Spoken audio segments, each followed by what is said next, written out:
Hello everyone, my name is Mohammad Miraj Anwar and today we are going to study a very important chapter that is narration। और जैसा कि हम लोग जानते हैं कि बोर्ड का एग्ज़ाम में और 9th का एग्ज़ाम में जो जैक बोर्ड का होने वाला है उसमें एक क्वेश्चन आता ही आता है, ठीक है। और कम्पिटिटिव एग्ज़ाम में भी इससे एक क्वेश्चन रहता ही है, ठीक है। तो आइए आज हम लोग समझते हैं कि नरेशन को हम लोग कैसे बनाएंगे। बहुत ही आसान तरीके से समझेंगे, ठीक है। ये नरेशन को इतना बड़ा टफ़ चीज़ नहीं है, इसको समझना बहुत ही आसान है।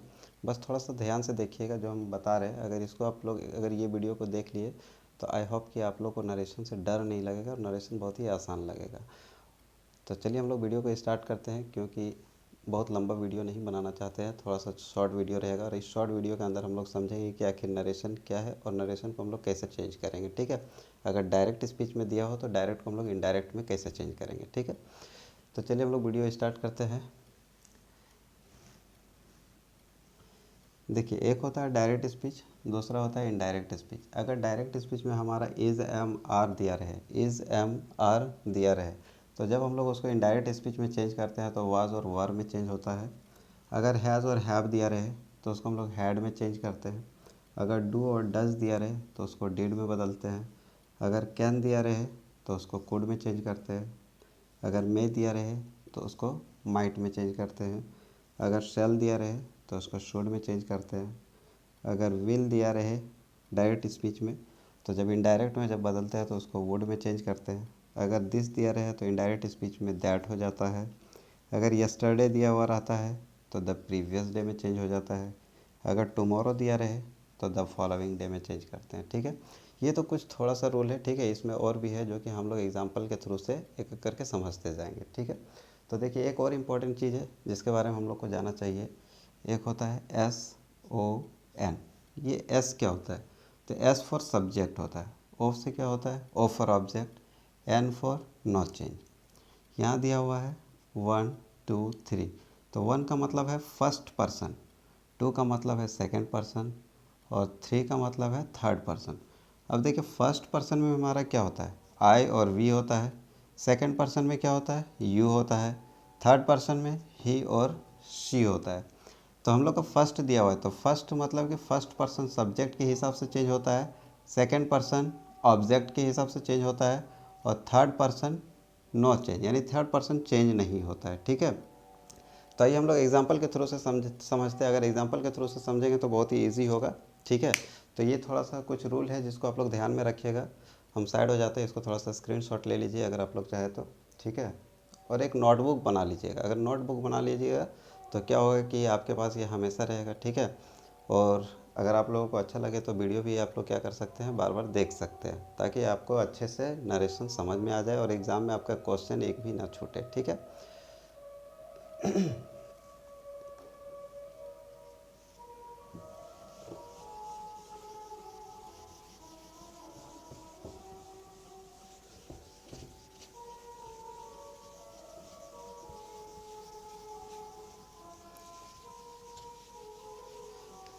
चलिए हम लोग जल्दी से कवर करते हैं कि आखिर हम लोग को नरेशन में पढ़ना क्या क्या है, ठीक है।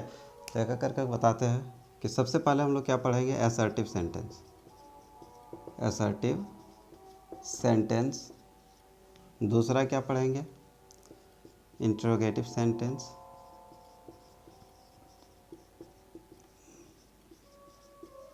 Interrogative sentence. तीसरा इम्पेरेटिव सेंटेंस।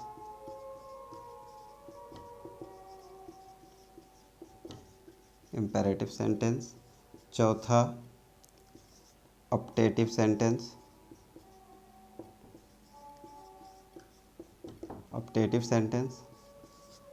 पांचवा exclamatory sentence. exclamatory sentence. And sixth and last one, proverb और यूनिवर्सल ट्रूथ, ठीक है। तो हम लोग ये 6 चीज़ कवर करेंगे। अगर ये 6 चीज़ हम लोग अगर कवर कर लेते तो एग्ज़ाम में कहीं से भी आए तो हमारा कुछ छूटेगा नहीं। आई होप कि हम लोग को सब कुछ समझ में आ जाएगा, ठीक है। तो चलिए आज सबसे पहला हम लोग स्टार्ट करते हैं, असर्टिव सेंटेंस के बारे में पढ़ते हैं।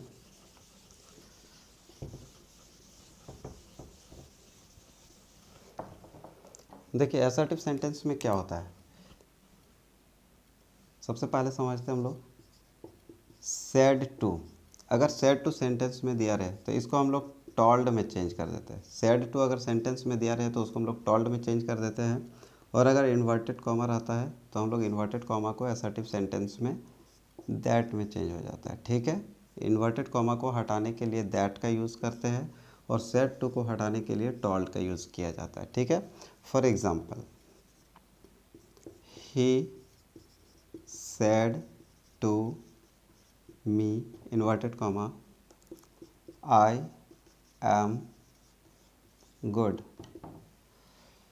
तो जब हम लोग इसको इनडायरेक्ट स्पीच में बदलेंगे तो क्या होगा, देखिए सब्जेक्ट ही का ही, सेड टू को अगर हटाते हैं तो क्या लगेगा, सेड टू को हटाने के लिए टॉल्ड का यूज़ किया जाता है। मी का मी, इन्वर्टेड कॉमा को हटाने के लिए दैट का यूज़ किया जाता है। और आई, अब आई आता है फर्स्ट पर्सन। आई हमारा क्या होता है, फर्स्ट पर्सन। जैसा कि हम लोग पीछे देख चुके हैं कि फर्स्ट पर्सन सब्जेक्ट के हिसाब से चेंज होता है। तब यहाँ पर सब्जेक्ट क्या है, अब देखिए एक चीज़ और समझते हैं कि जो यहाँ हमारा इन्वर्टेड कॉमा के अंदर में दिया हुआ है ये आपका कहलाता है रिपोर्टेड स्पीच। क्या कहलाता है, रिपोर्टेड स्पीच, रिपोर्टेड स्पीच। और जो इन्वर्टेड कॉमा से बाहर है इसको हम लोग बोलते हैं रिपोर्टिंग वर्ब, रिपोर्टिंग वर्ब। ठीक है, जो इन्वर्टेड कॉमा के बाहर है इसको हम लोग बोलते हैं रिपोर्टिंग वर्ब, और जो इन्वर्टेड कॉमा के अंदर है उसको हम लोग क्या बोलते हैं, रिपोर्टेड स्पीच। ठीक है, तो हम लोग का यहाँ पे आता है कि आई क्या है हमारा, फर्स्ट पर्सन के हिसाब से चेंज होता है। तो फर्स्ट पर्सन सब्जेक्ट के हिसाब से, तो सब्जेक्ट हम लोग कहाँ देखते हैं, जो इन्वर्टेड कॉमा के बाहर है यानी रिपोर्टिंग वर्ब में। तो ये यहाँ पर दिया हुआ ही सेड टू मी, तो ही हमारा क्या हो गया, सब्जेक्ट हो गया, और मी क्या हो गया, ऑब्जेक्ट हो गया। ही हमारा क्या हो गया, सब्जेक्ट हो गया, और मी हमारा क्या हो गया, ऑब्जेक्ट हो गया। ठीक है, तो आई हमारा फर्स्ट पर्सन है, तो फर्स्ट पर्सन किसके हिसाब से चेंज होगा, सब्जेक्ट के हिसाब से। तो सब्जेक्ट हमारा क्या दिया हुआ है, ही। ठीक है, तो यहाँ पर क्या लिखे, ही टोल्ड मी दैट। अब यहाँ के बाद से हम लोग को सब्जेक्ट लगेगा। तो मेरा क्या है सब्जेक्ट, यहाँ पर फर्स्ट पर्सन सब्जेक्ट के अनुसार अगर ही दिया है तो यहाँ पर क्या लगेगा, ही। अगर लड़का का नाम रहता तो ही हो जाता, लड़की का नाम रहता तो शी हो जाता। ठीक है, आई होप कि समझ में आ रहा होगा आप लोग को। तो आई फर्स्ट पर्सन सब्जेक्ट के हिसाब से तो ही हो गया। अब यहाँ पर दिया हुआ है इज़ एम आर, यानी एम दिया हुआ है। तो हम लोग अभी पहले ही समझे कि अगर is am are direct speech में दिया रहे तो जब इनडायरेक्ट स्पीच में चेंज करते हैं तो इज़ एम आर का क्या होता है, वाज वर होता है। इज़ एम आर का क्या होता है, वाज वर। तो ही के साथ क्या लगता है, वाज, तो was good, he was good. अब नेक्स्ट एक एग्जांपल लिखते हैं, ही said to me inverted comma I am playing। he said to me I am playing। जब हम लोग इसको इनडायरेक्ट स्पीच में चेंज करेंगे तो जो सब्जेक्ट दिया है ही का ही, said to अगर हटेगा तो टोल्ड, मी का मी, इन्वर्टेड कॉमा को हटाने के लिए दैट का यूज़ किया जाता है। ठीक है, he told me that, inverted comma हट गया। अब आई मेरा क्या है, फर्स्ट पर्सन, तो फर्स्ट पर्सन सब्जेक्ट के हिसाब से चेंज होता है, फर्स्ट पर्सन सब्जेक्ट के हिसाब से चेंज होता है। तो फर्स्ट पर्सन सब्जेक्ट के हिसाब से, सब्जेक्ट हमारा कहाँ है, देखिए ही। तो यहाँ पर अगर ही दिया हुआ है तो यहाँ क्या हो जाएगा, दैट के बाद सब्जेक्ट लगाना रहता है।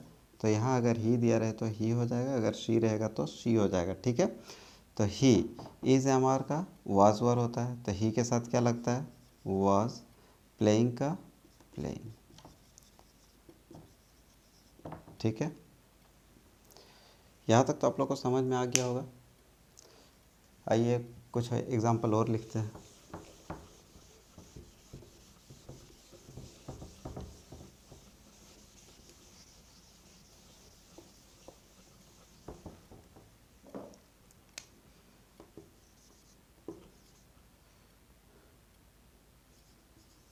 Radha said to me inverted comma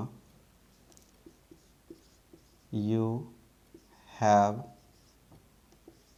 eaten a mango। You have eaten a mango.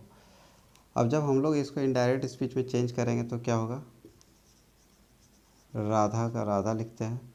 Sad to को हटाने के लिए, सैड टू को हटाने के लिए टॉल्ड का यूज़ किया जाता है, तो टॉल्ड।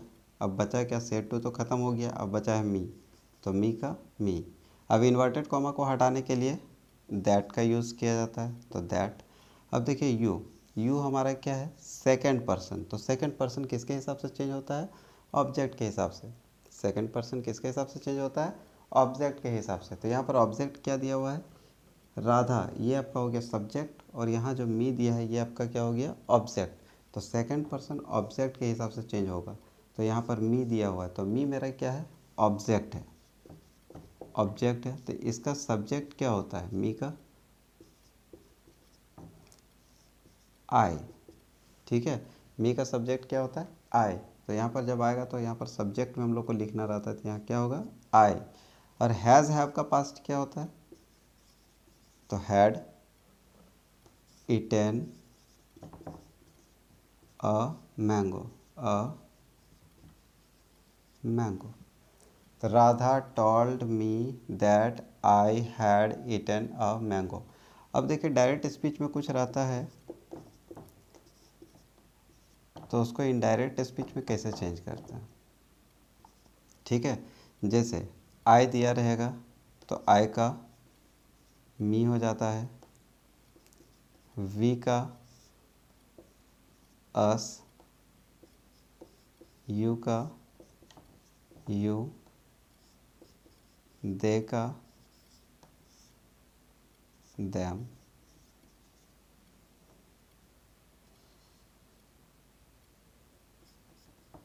ही का हिम, शी का हर।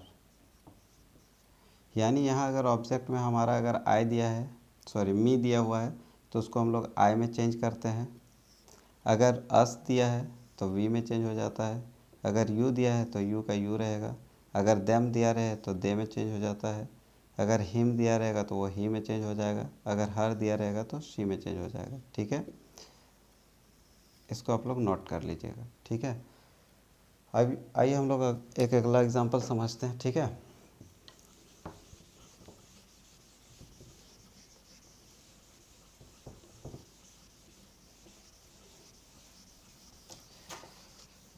बहुत ही आसान है दोस्तों, अगर इसको बनाइएगा तो बहुत ही अच्छा लगेगा, ठीक है।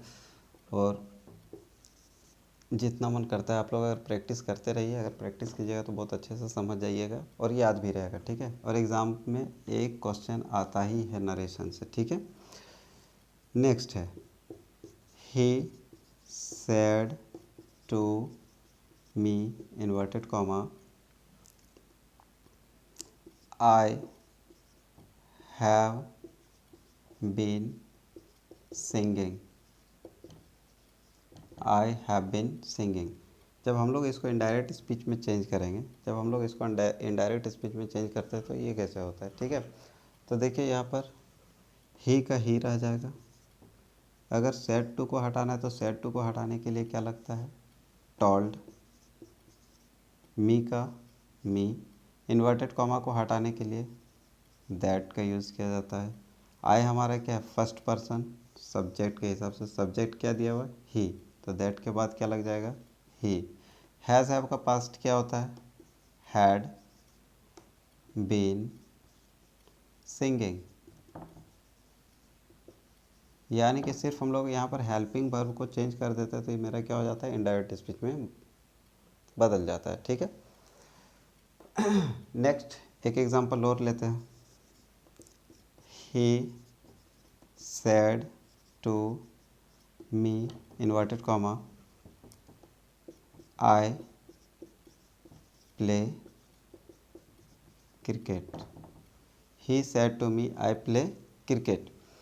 जब हम लोग इसको इनडायरेक्ट स्पीच में चेंज करेंगे तो यहाँ पर देखिए अब थोड़ा सा चेंज है कि ये मेरा कौन सा टेंस में, जो इन्वर्टेड कॉमा के अंदर में ये किस टेंस में। तो आई मेरा क्या हो जाता है, सब्जेक्ट, प्लस प्ले मेरा क्या है, वर्ब वन है, प्लस क्रिकेट ऑब्जेक्ट, ठीक है। तो सब्जेक्ट वर्ब वन ऑब्जेक्ट ये मेरा किस टेंस में चला जाता है, तो सिंपल प्रेजेंट में, सिंपल प्रेजेंट टेंस में। ये किस में? तो सिंपल प्रेजेंट टेंस में। जब सिंपल प्रेजेंट टेंस का हम लोग इनडायरेक्ट स्पीच में चेंज करते हैं तो मेरा क्या हो जाता है? सिंपल पास्ट में चेंज होता है। सिंपल पास्ट में चेंज करना होता है। अब सिंपल पास्ट का स्ट्रक्चर क्या है? तो सब्जेक्ट प्लस वर्ब वन क्या हो जाता है? वर्ब टू में चेंज हो जाएगा। बाद बाकी ऑब्जेक्ट, सब्जेक्ट और ऑब्जेक्ट तो होता ही है, सिर्फ क्या होता है? वर्ब वन का वर्ब टू में चेंज हो जाता है। तो आइए अब हम लोग इसको चेंज करते हैं। ही का ही, सेड टू को हटाने के लिए क्या लगता है? टोल्ड। मी का मी, इन्वर्टेड कॉमा को हटाने के लिए दैट का यूज़ किया जाता है। आई मेरा क्या है? फर्स्ट पर्सन, तो फर्स्ट पर्सन सब्जेक्ट के हिसाब से, सब्जेक्ट हमारा क्या है? ही, तो यहाँ क्या हो जाएगा? ही सब्जेक्ट हो गया। अब इसके बाद से क्या करना रहेगा? वर्ब टू को वर्ब टू में चेंज करना है। तो हमारा यहाँ पर वर्ब क्या है? प्ले। प्ले का वर्ब टू क्या होता है? तो प्लेड होता है। प्ले का वर्ब टू प्लेड। बाद बाकी ऑब्जेक्ट, तो ऑब्जेक्ट का ऑब्जेक्ट, यानी he told me that he played cricket. ठीक है, तो बहुत आसानी से चेंज हो गया। इसी तरह करके हम लोग कितना ही इसी तरह करके अगर हम लोगों का डायरेक्ट स्पीच अगर दिया हुआ रहेगा तो डायरेक्ट स्पीच को इनडायरेक्ट स्पीच में हम लोग चेंज कर सकते हैं। ठीक है, आई होप कि ये वीडियो आप लोग को समझ में आया होगा। और हम इस छोटे से वीडियो में अगर आप लोग अगर इसको अच्छे से समझ गए तो आप इसको बहुत ही आसानी से बना सकते हैं। ठीक है, तो अगर वीडियो आप लोगों को पसंद आया तो लाइक कीजिएगा। ठीक है, और अपने दोस्तों में शेयर कीजिएगा। Thank you, bye bye.